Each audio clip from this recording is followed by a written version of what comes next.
Guys, welcome back to my channel learning the passion. तो आज हम पढ़ेंगे इवापोरेशन के बारे में। ये चैप्टर 1 का 4th पार्ट है और जो कि लास्ट पार्ट होगा। इस पार्ट के अंदर हम पूरे चैप्टर को कंप्लीट कर लेंगे, ठीक है, और आगे नेक्स्ट चैप्टर स्टार्ट करेंगे, ठीक है। तो इवापोरेशन इवापोरेशन क्या होता है?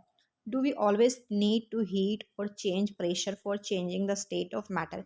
क्या हमें हमेशा हीट की ज़रूरत पड़ती है या प्रेशर को चेंज करने की ज़रूरत पड़ती है अगर हमें मैटर को एक स्टेट से दूसरे स्टेट्स में चेंज करना होता है? Can you quote some example from daily life where change of state from liquid to vapour take place without the liquid reaching the boiling point? आप अपनी डेली लाइफ में देखिए, उसमें से कुछ एग्जाम्पल को फाइंड करिए जिसमें पता चलता है हमको कि जो इवापोरेशन होता है ना, वो बिना बॉइलिंग पॉइंट पे पहुँचे बगैर हो सकता है। जैसे कि हम हमारे घर पे हम कपड़े सुखाते हैं, तो क्या होता है, कपड़े सुखाते हैं तो जो उसका जो पानी होता है उसके अंदर का, वो इवापोरेट होकर के क्या होता है, आसमान में चला जाता है और कपड़े सूख जाते हैं, ठीक है। तो वाटर व्हेन लेफ्ट अनकवर्ड, जब हम पानी को बिना ढके छोड़ते हैं तो क्या होता है, स्लोली चेंज इनटू वेपर, धीरे धीरे क्या होता है, पानी जो होता है वेपर में चेंज होना शुरू हो जाता है। वेट क्लॉथ्स ड्राई अप, गीले कपड़े सूख जाते हैं। What happens to water in the above two example? अब वाटर का क्या हुआ इस एग्जाम्पल के अंदर कि हमने पानी को खुला छोड़ा तो पानी धीरे धीरे भाप बन के उड़ जाएगा। कपड़े सुखाए, कपड़े गीले कपड़े तार पर डालते हैं और वो सूख जाते हैं, तो उनका पानी कहाँ जाता है? हम उसी चीज़ के बारे में हम पढ़ेंगे। We know that particles of matter are always moving and are never at rest. हमने जाना, हमें पता है, हमने लेसन के अंदर पढ़ा है कि जो पार्टिकल्स होते हैं मैटर के, वो हमेशा क्या करते हैं, मूव कर रहे होते हैं। कभी भी एक ही स्थान पर रुकते नहीं हैं, हमेशा मूव करते रहते हैं उनमें। At a given temperature in any gas, एक पर्टिकुलर किसी टेम्परेचर के अंदर किसी गैस में। लिक्विड और solid there are particles with different amounts of kinetic energy. जो लिक्विड होते हैं या सॉलिड जो होते हैं, उनके पार्टिकल्स के बीच में, उसके पार्टिकल्स के अंदर डिफरेंट काइंड की क्या होती है, काइनेटिक एनर्जी होती है। In the case of liquid A small fraction of particle at the surface, जो होता है लिक्विड के अंदर जो होता है उसमें कुछ ही मात्रा में, कुछ ही फ्रैक्शन के अंदर क्या होता है, हैविंग हायर काइनेटिक एनर्जी। जो लिक्विड के अंदर जो कुछ ही मात्रा के अंदर हायर काइनेटिक एनर्जी होती है, ठीक है। Having higher kinetic energy is able to break away from the force of attraction of other particles and gets converted into vapour. मतलब कि जो पानी होता है, जो लिक्विड होता है, उसके अंदर कुछ ही पार्टिकल्स ऐसे होते हैं जिनमें ज़्यादा काइनेटिक एनर्जी होती है और वो क्या करते हैं, फोर्स ऑफ अट्रैक्शन को ब्रेक कर पाते हैं। और जिससे क्या होता है, जो पानी होता है यानी लिक्विड होता है, वो वेपर में चेंज हो जाता है, ठीक है। This phenomena of change of liquid into vapor at any temperature below its boiling point is called evaporation। जो ये phenomenon होता है, मतलब जो पानी से, लिक्विड से जो वेपर बन जाता है, तो क्या होता है, वो बॉइलिंग पॉइंट से नीचे वाले टेम्परेचर में हो सकता है। बिना बॉइलिंग पॉइंट के टेम्परेचर पर पहुँचे बगैर ही जो लिक्विड होता है वो वेपर में चेंज हो जाता है। अब पढ़ेंगे हम कि जो फैक्टर होते हैं अफेक्टिंग इवापोरेशन, कौन से फैक्टर ऐसे हैं जो इवापोरेशन को क्या करते हैं, अफेक्ट करते हैं, ठीक है। अब इवापोरेशन क्या होता है, the changing of water into a water vapour, it's called evaporation, ठीक है। जो वाटर वेपर, जो वाटर होता है वो क्या होता है, लिक्विड जो वाटर होता है, जो लिक्विड जो होता है वो वाटर वेपर में चेंज हो जाता है, वेपर में चेंज होता है, उसी प्रोसेस को हम इवापोरेशन कहते हैं।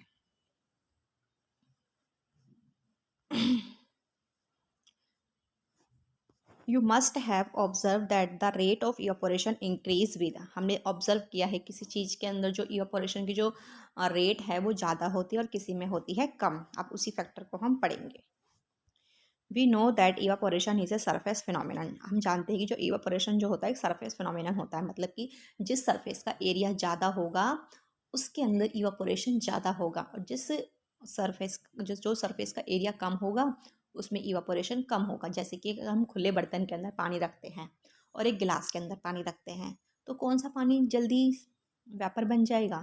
ऑफ कोर्स जिसका बर्तन जो खुला है, जो बर्तन ऐसे ऐसे है, इसमें जो सरफेस है ये ज़्यादा है, ठीक है, और जो ये गिलास है इसका सरफेस कम है, तो इसलिए इसमें तो टाइम लगेगा, इसमें थोड़ा, इसमें कम रेट से होगा इवापोरेशन। और इसमें ज़्यादा रेट से इवापोरेशन होगा क्योंकि जो इसका सरफेस है वो ज़्यादा है। ठीक है।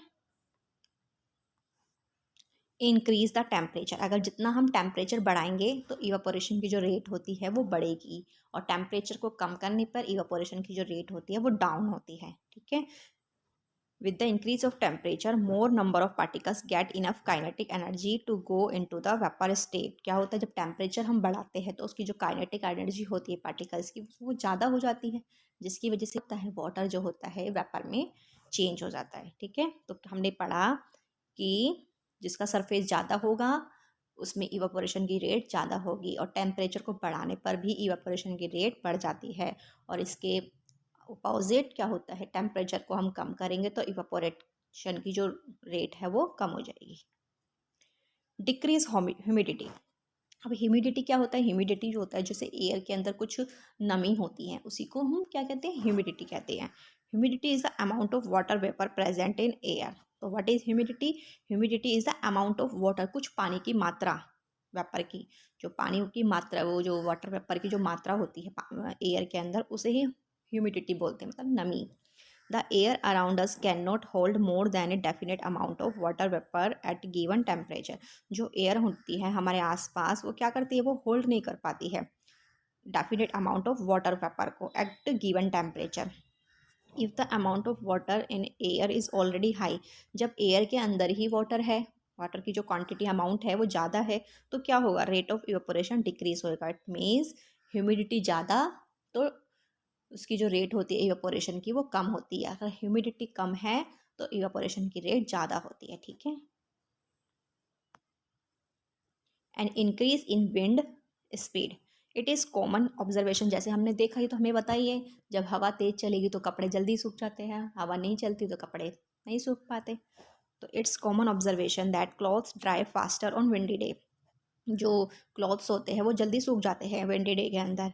With the increase in wind speed the particles of water vapour move away with the wind, जो पार्टिकल्स होते हैं वाटर वेपर के वो मूव करने लग जाते हैं वाइंड के साथ, जिससे क्या होता है, डिक्रीज हो जाता है amount of water vapour in the surrounding.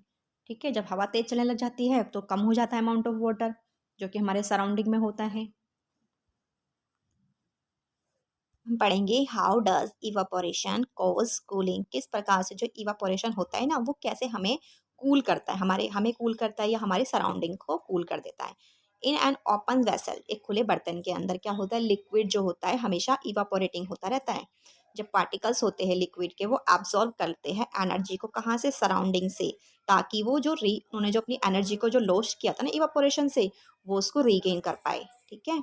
This absorption this absorption of जो energy from the surrounding make the surrounding cold, और जो ये एब्जॉर्प्शन होता है जो एनर्जी का अपने सराउंडिंग से, उसी की वजह से क्या होता है, हमारा सराउंडिंग जो होता है वो कोल्ड हो जाता है।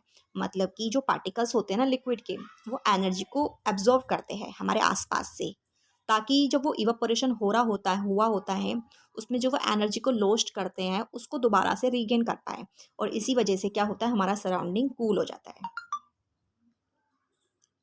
अभी ये कहता है कि जब क्या होता है जब हम एसीटोन की कुछ बूंदे या नेल पॉलिश रिमूवर की बूंदे अपनी हथेली पर डालते हैं तो क्या होता है, जो पार्टिकल्स होते हैं वो एनर्जी को गेन कर लेते हैं तुम्हारी हथेली से या फिर सराउंडिंग से, जिसकी वजह से क्या होता है, हमारी जो हथेली होती है या हमारा सराउंडिंग होता है वो कूल हो जाता है। ठीक है।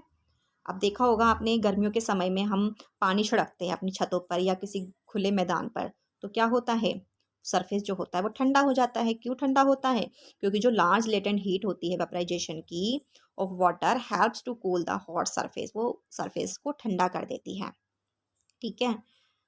अब आपने देखा होगा गर्मियों के समय में हमें पसीना निकलता है बहुत ज़्यादा, और उसके लिए हम कहते हैं कि गर्मियों में कॉटन क्लॉथ्स पहनने चाहिए। क्यों, क्योंकि जो कॉटन क्लॉथ्स होते हैं वो क्या होते हैं, वो गुड एब्जॉर्वर होते हैं वाटर के, helps in absorbing the sweat and exposing it to the atmosphere. जो कॉटन क्लॉथ्स होते हैं वो हमारी जो बॉडी से जो पसीना निकलता है उसको आसानी से एब्जॉर्ब कर लेते हैं और हमारी बॉडी को कूल कर देते हैं। इसलिए क्या होता है, क्या करते हैं हम, कॉटन क्लॉथ्स को गर्मियों में पहना जाता है। ठीक है। अब आपने देखो इसमें कि why do we see water droplets on the outer surface of the glass containing ice cold water. आपने देखा होगा जब ठंडे पानी को ग्लास के अंदर डाला जाता है तो उसके बाहर से एक सरफेस पे वाटर ड्रॉपलेट्स हमें नज़र आती है।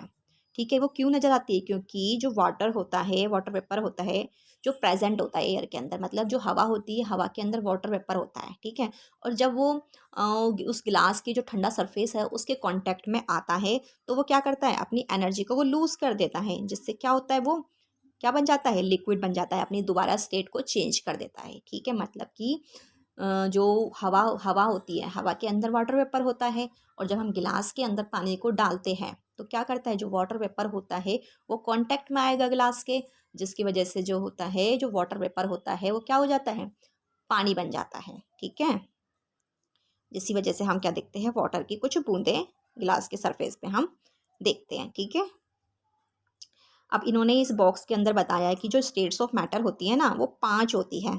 एक solid, liquid, gas, plasma and boss Einstein condensate.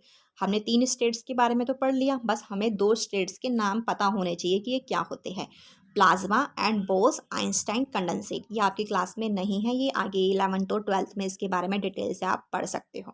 तो थोड़ा सा बता देती हूँ कि क्या होता है। प्लाज्मा जो होता है ना, प्लाज्मा वो नहीं है जो ब्लड में होता है, ये थोड़ा अलग प्लाज्मा है।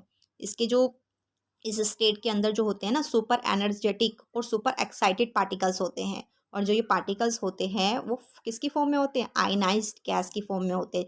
जो ट्यूबलाइट यूज़ होती है या बल्ब यूज़ होते हैं, नियॉन साइन बल्ब, उसके अंदर क्या होता है, प्लाज्मा होता है। और जो न्यून साइन बल्ब है, जो न्यून साइन बल्ब है उसके अंदर नियॉन गैस होती है, और जो फ्लोरोसेंट ट्यूब होती है जो घर में यूज़ होती है उसमें हीलियम गैस होती है। ठीक है, बस इतना पता होना चाहिए इसके बारे में, और ज़्यादा कुछ खास नहीं है। और 5वीं जो स्टेट होती है वो बॉस आइंस्टाइन कंडेंसेट है। ये 1920 के अंदर जो इंडियन फिजिस्ट है सत्येंद्र नाथ बोस ने पता लगाया था कि जो 5वीं जो स्टेट होती है एक और होती है, और ये जो किसके नाम पे रखी है, एक तो ये सत्येंद्र नाथ बोस के नाम पर और एल्बर्ट आइंस्टाइन के नाम पर इसका नाम रखा गया है। ठीक है, बस बाकी कुछ ज़्यादा पता करने की इसमें ज़रूरत भी नहीं है, या कि क्लास में पढ़ोगे, इतना इंपॉर्टेंट नहीं है आपकी क्लास के अंदर। ठीक है, तो हमारा चैप्टर कंप्लीट होता है। Like, share and subscribe my channel, and thanks for watching.